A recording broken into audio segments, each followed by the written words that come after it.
ఇది ఆత్మజ్ఞానం. అనేక మంది మహర్షులు, సాధువులు, యోగులు మొదలగు మహాత్ములు, గురువులు కూడా ఒకరి మతాన్ని ఇంకొకరు అంగీకరించటం లేదు. మరలా వీళ్ళల్లోనే వీరికి భేదం కనిపిస్తూ ఉంటుంది. వీళ్ళందరివి వింటూ ఉంటాం. ఎన్ని మతాలు ఉన్నాయో అన్ని మతాలు గోచరిస్తూ ఉంటాయి. ఒకళ్ళేమో ద్వైతం అంటారు, మరొకళ్ళేమో విశిష్టాద్వైతం అంటారు, ఇంకొకళ్ళేమో అద్వైతం అంటారు. అంటే ఎంతమంది ఉన్నారో అన్ని రకాలుగా బోధిస్తూ ఉంటారు. వాళ్ళందరూ చెప్పేది ఏ కొంచెం గమనించినా వాటి మీద అనాసక్తి ఏర్పడటం లేదా? అందుకని ఇక వాళ్ళు బోధించింది నువ్వు విన్నది చాలు. అవన్నీ విన్నావు కదా, అవన్నీ చూచావు కదా. నువ్వు ఒక పారమార్థిక దృష్టితో, అంటే ఒక ఆత్మజ్ఞాన దృష్టితో, ఒక వైరాగ్యంతో ఎప్పుడు అవే వినటం, అవే అనుష్ఠించటం వల్ల ఏమీ ఉపయోగం లేదయ్యా. అవన్నీ పక్కన పెట్టి నువ్వు శాంతంగా నీ అస్తిత్వంలో స్థిరపడు. అవన్నీ గమనించిన వాడు వాటి మీద అనాసక్తితో శాంతంగా ఉండాలని ఎందుకు అనుకోడు? శాంతంగా ఉండటానికి ఎందుకు ప్రయత్నం చేయడయ్యా? ఎప్పుడైతే తన అస్తిత్వాన్ని అనుభూతి పొందుతూ జీవితంలో జరిగే కర్మలని, ద్వంద్వాలని గమనించేవాడిలా ఉన్నాడో ఆ స్థితి చాలయ్యా. అది అసలు మనం పొందాల్సింది. ఆ స్థితినే దేవతలందరూ, మహాత్ములందరూ పొందేది. అదే ఆత్మజ్ఞానం. మిగతావన్నీ కూడా ఎవరిష్టం వచ్చినవి వాళ్ళు చెప్తూ ఉంటారు. అందుకే కఠోపనిషత్తులో యమాచార్యులు వారు కూడా ఏం చెప్తారయ్యా అంటే, ఓ నచికేత, ఈ విషయములో, ఆత్మజ్ఞానం విషయంలో దేవతలకు కూడా సందేహం వచ్చింది.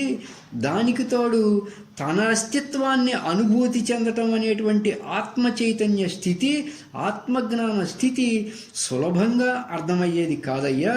ఆత్మజ్ఞానం ఎంతో సూక్ష్మమైంది.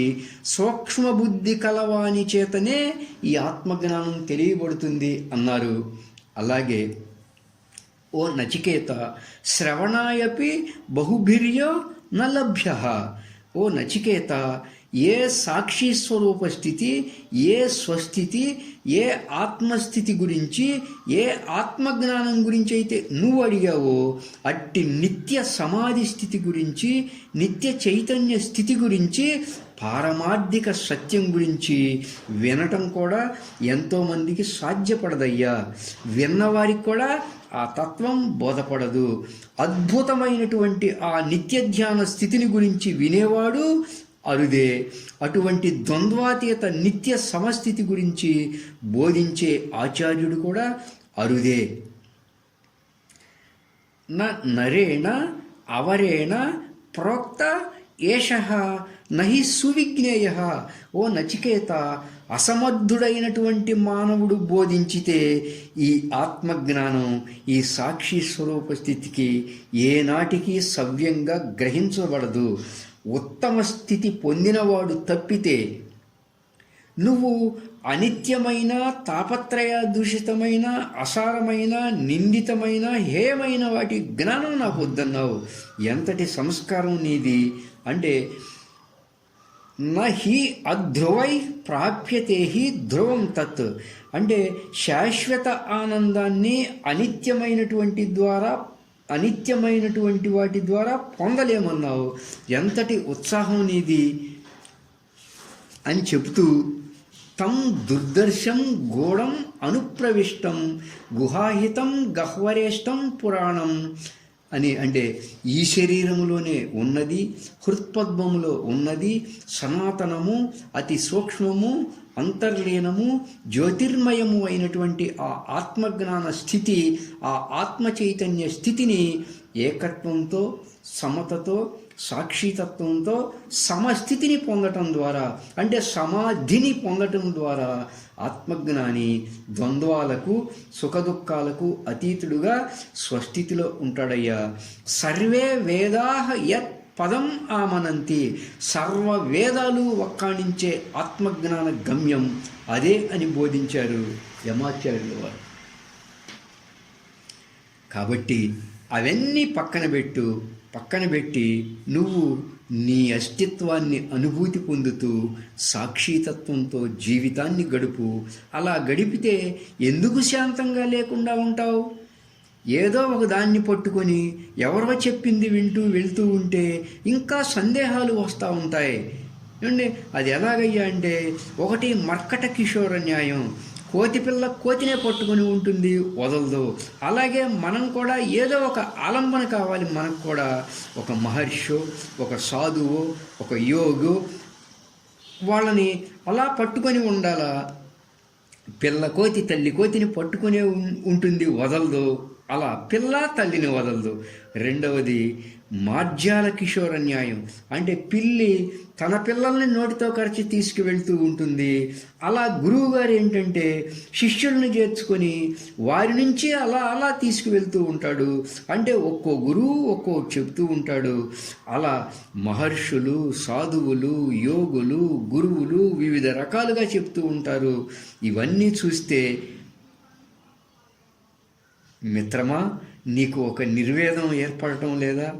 నీకు ఒక అనాసక్తి ఏర్పడటం లేదా? ముందు నీ అస్తిత్వాన్ని అనుభూతి పొంది నీ కర్మలని, నీ ద్వంద్వాలని గమనించి ఒక సాక్షి స్వరూప స్థితిలో ఉండు చాలు. అలా ఉంటేనే నువ్వు నిత్యం శాంత స్థితిలో ఉంటావు. లేకపోతే అలా పిల్లకోచి తల్లికోతిని పట్టుకొని తిరిగినట్లు, లేకపోతే పిల్లిలాగా గురువులు ఇతరులను పట్టుకొని వెళ్ళినట్లు జీవితమంతా సాగుతూ ఉంటుంది. అంటే సకల జీవరాశులు కూడా చైతన్య స్వరూపులే అని మనం తెలుసుకోవాలి. అంత ఏకత్వమే అని మనం తెలుసుకోవాలి. అలా ఎవరైతే గుర్తించారో ఒక నిర్వేదం, ఒక సమత, ఒక ఆత్మజ్ఞానం ఏర్పడతాయి. మనకి ఏకత్వము, సమత ఎంతగా ఏర్పడుతుందో అంతగా ఈ ద్వంద్వాలకు లోను కాకుండా ఉంటాం. వీటిపైన అనాసక్తి ఏర్పడుతుంది. ఎప్పుడైతే ఏకత్వము, సమత ఏర్పడినప్పుడు ఈ సుఖదుఖాలు, గెలుపు ఓటములు, జయాపజయాలు, లాభ నష్టాలు, ఈ ద్వంద్వాలు అసలు విషయాలే కాదనిపిస్తాయి. వాటి మీద అనాసక్తి ఏర్పడుతుంది. ఇది తెలుసుకోవడం ఆత్మజ్ఞానం.